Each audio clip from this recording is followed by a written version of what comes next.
கிட்டத்தட்ட 5 நாளா போய்க்கிட்டு இருக்கக்கூடிய இந்த இஷ்யூ பத்தி தான் நம்ம பேச போறோம்.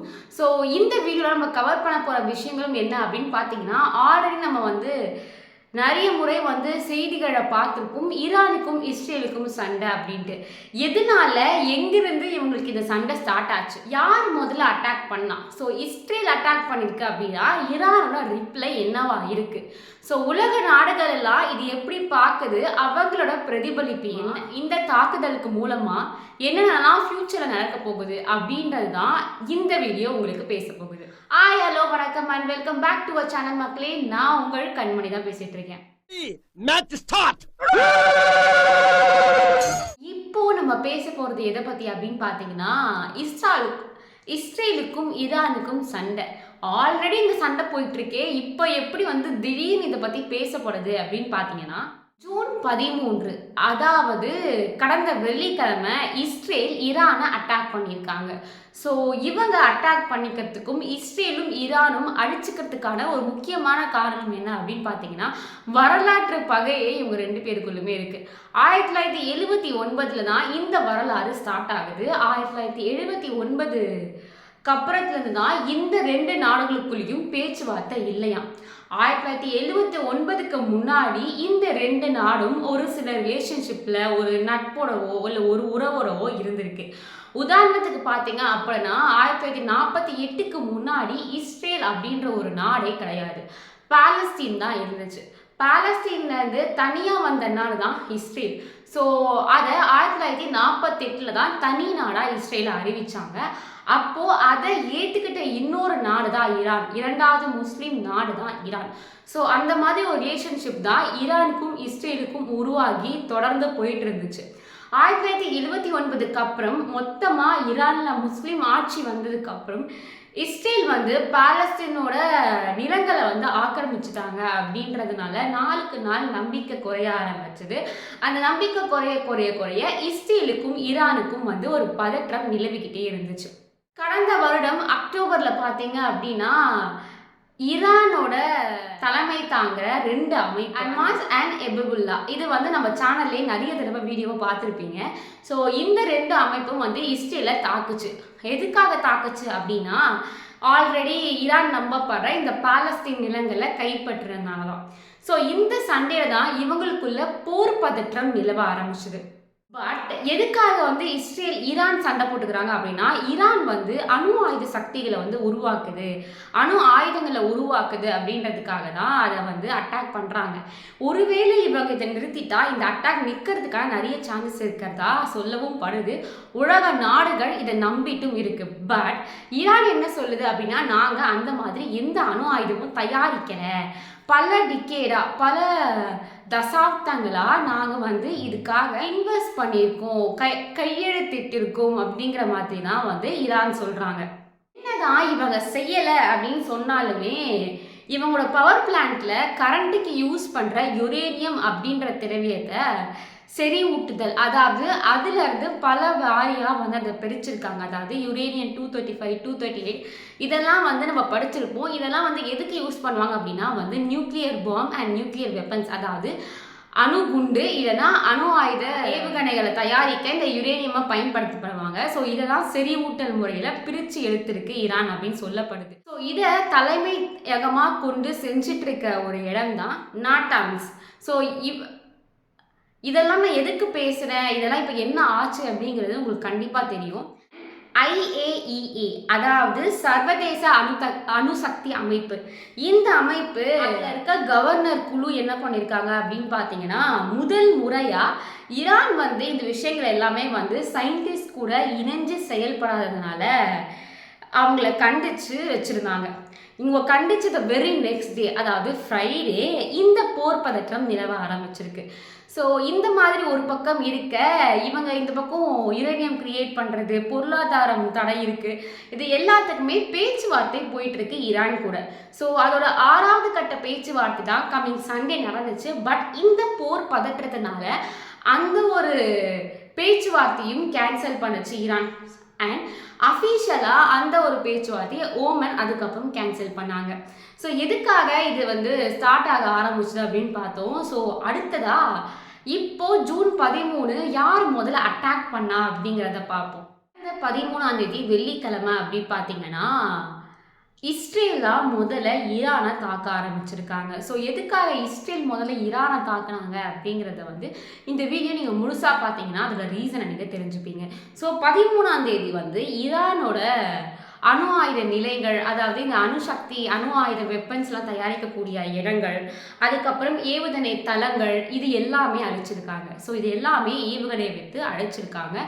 இதில் வந்து தலைமை தளபதி மேஜர் ஜெனரலான முகமது பகேரி, அதுக்கப்புறம் வந்து ஐஆர்ஜிசியோட தலைமை ஜெனரல் ஒசேன் சலாமி, இவங்க 2 பேருமே இறந்து போயிருக்காங்க. கூடவே நிறைய சயின்டிஸ்ட்டும் இறந்து போனதா சொன்னாங்க.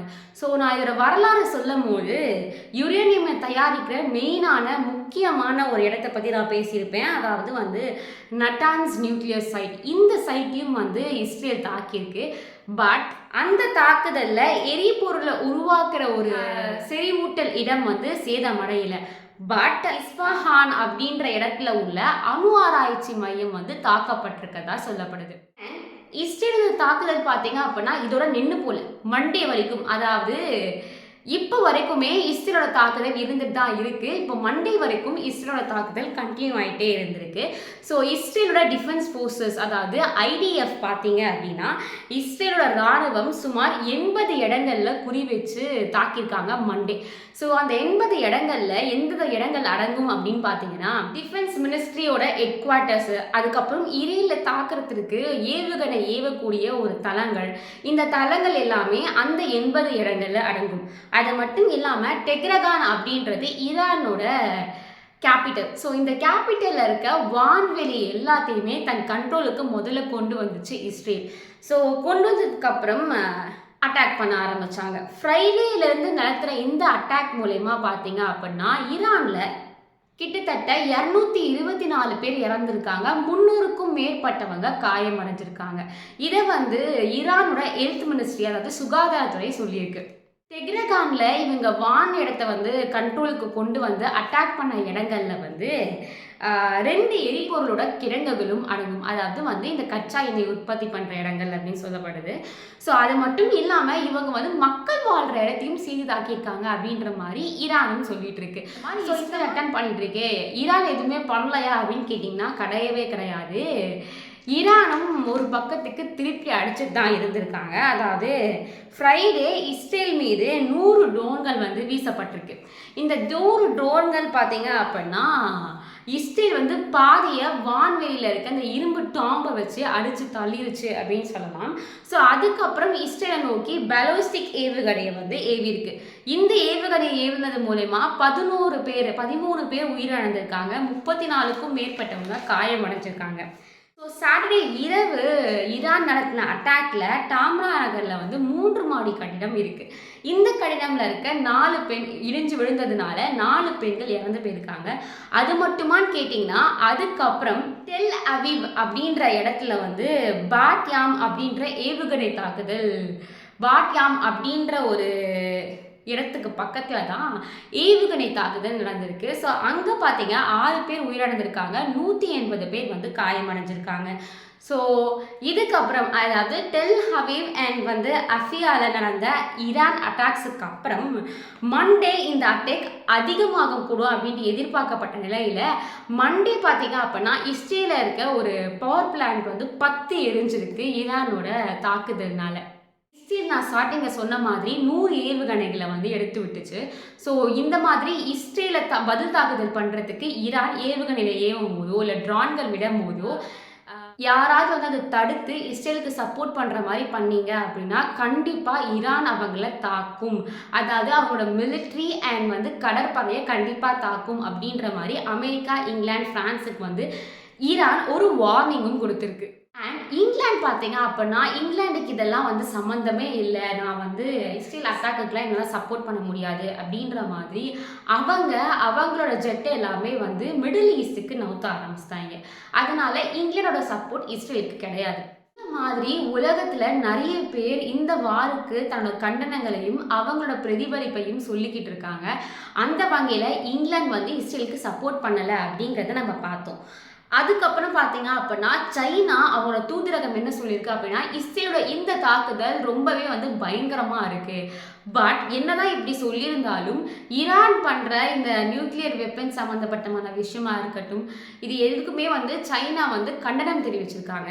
அண்ட் இந்தியா வந்து நடுநிலையாக பேசியிருக்கு. அதாவது ஈரானும் சரி இஸ்ரேலும் சரி, இஸ்ரேல் வந்து இந்தியாவுக்கு நட்பு நாடு, ஈரானுக்கும் இந்தியாவுக்கும் ஒரு உறவு இருக்குது, அதனால ரெண்டு பேருமே கொஞ்சம் சமாதானமாக போய் இந்த போரை ஸ்டாப் பண்ணணும் அப்படிங்கிற மாதிரி இந்தியா தரப்புலேருந்து சொல்லப்பட்டிருக்கு.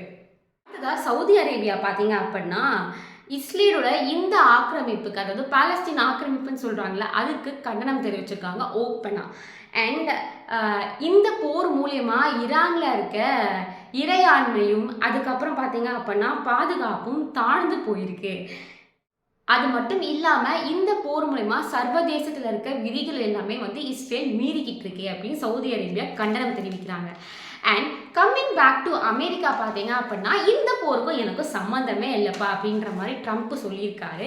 இருந்தாலும் அவர் பேச்சுகளில் ஒரு சைலண்டாக எச்சரிக்கை விடுத்த மாதிரி தெரிஞ்சுது. அதாவது அமெரிக்கா தயாரித்த 26 ஏவுகணை வந்து இஸ்ரேலுக்கு இருக்குது. அது மிகவும் கொடிய ஏவுகணையாக பார்க்கப்படுது. அதனால் எந்த அளவுக்கு சீக்கிரமாக வந்து நீங்கள் இந்த போரை நிறுத்த முடியுமோ நிறுத்திக்கோங்க, மே காட் பிளஸ் யூ அப்படிங்கிற மாதிரி அமெரிக்காவோட அதிபரான டொனால்ட் ட்ரம்ப் சொல்லியிருப்பார்.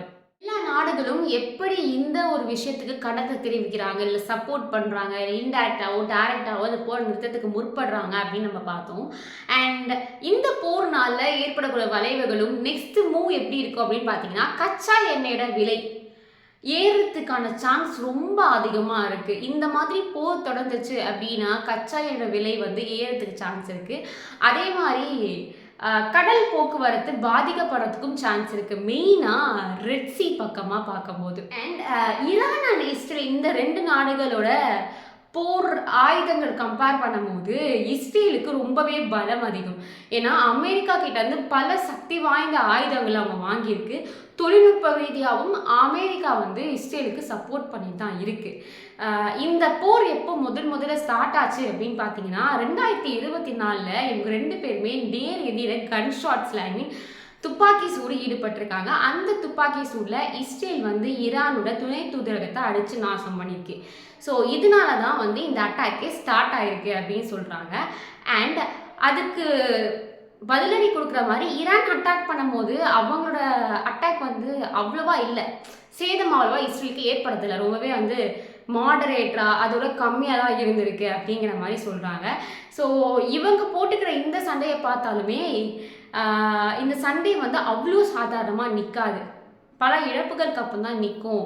ஏன்னா வந்து அவ்வளோ வரலாற்று நிறைந்த ஒரு பகை தான் வந்து இஸ்ரேலுக்கும் ஈரானுக்கும் இருக்குது அப்படிங்கிற மாதிரி சொல்லப்படுது. பட் இது கூடிய விரைவில் நிற்கிறதுனால நிறைய பேருக்கு நிறைய நன்மைகளும் இருக்குது. அண்ட் ஆல்ரெடி பார்த்தீங்க அப்படின்னா பொருளாதார தடையில் இருக்குது, பொருளாதாரம் ரொம்பவே டவுனாக இருக்குது, உள்ளுக்குள்ளேயே அடிச்சுக்கிறாங்க. அது மட்டும் இல்லாமல் அங்கே இருக்க சீஃப் மிலிட்ரி தலைமை ஹெட்டை வந்து நீக்கியிருக்காங்க. ஸோ இந்த மாதிரி நிறைய பிரச்சனைகளை வந்து ஈரான் தன் நாட்டுக்குள்ளேயே பார்த்துட்டு தான் இருக்குது. ஸோ இந்த மாதிரி இருக்கும்போது இந்த போர் அவங்களுக்கு முற்றிலும் பெரிய பெரிய ஆபத்துகளை விளைவிக்கும் அப்படிங்கிற மாதிரி சொல்கிறாங்க. அண்ட் மெயினாக பார்த்தீங்க அப்படின்னா ரஷ்யா, சைனா அண்ட் இன்னும் நிறைய நாடுகள் ஈரான் இந்த ஆயுதங்களை தயாரிக்கிறத பார்க்கும்போது கொஞ்சம் வந்து என்ன சொல்கிறது, பயத்தை ஏற்படுத்துகிற மாதிரியான விஷயங்களையும் வந்து ஈரான் பண்ணிக்கிட்டு இருக்கு. மெயினாக இந்த சண்டைக்கு ஒரு முக்கிய காரணம் என்ன அப்படின்னு பார்த்தீங்கன்னா ஈரான் அணு ஆயுதத்தை தயாரிக்கிறதா வந்து எல்லாருமே சொல்கிறாங்க. பட் அந்த அணு ஆயுதத்தை தயாரிக்கக்கூடாது அப்படின்றது தான் இஸ்ரேல் அட்டாக் பண்ணுது அப்படின்ட்டு இருந்தாலும் ஈரான் என்ன சொல்லுதுன்னா, நாங்கள் தயாரிக்கிறத நிறுத்துவோம், ஆனால் அணு ஆயுதத்தை தான் நீங்கள் வச்சுருக்கீங்களே அதுக்கு என்ன பதில் அப்படின்ற மாதிரி தான் ஈரான் கேட்டிருக்கு. ஸோ என்ன நடக்க போகுது, இந்த போர் நிற்குமா விரைவில் அப்படிங்கிறத காத்திருந்து தெரிஞ்சுக்கலாம். அதுக்கு நீங்கள் பண்ண வேண்டிய ஒரு விஷயம், என்னோட சேனலை மறக்காமல் சப்ஸ்கிரைப் பண்ணிக்கோங்க. அது வரைக்கும் உங்கள் இடமிருந்து விடைபெறுவது உங்கள் கண்மணி. பாய்.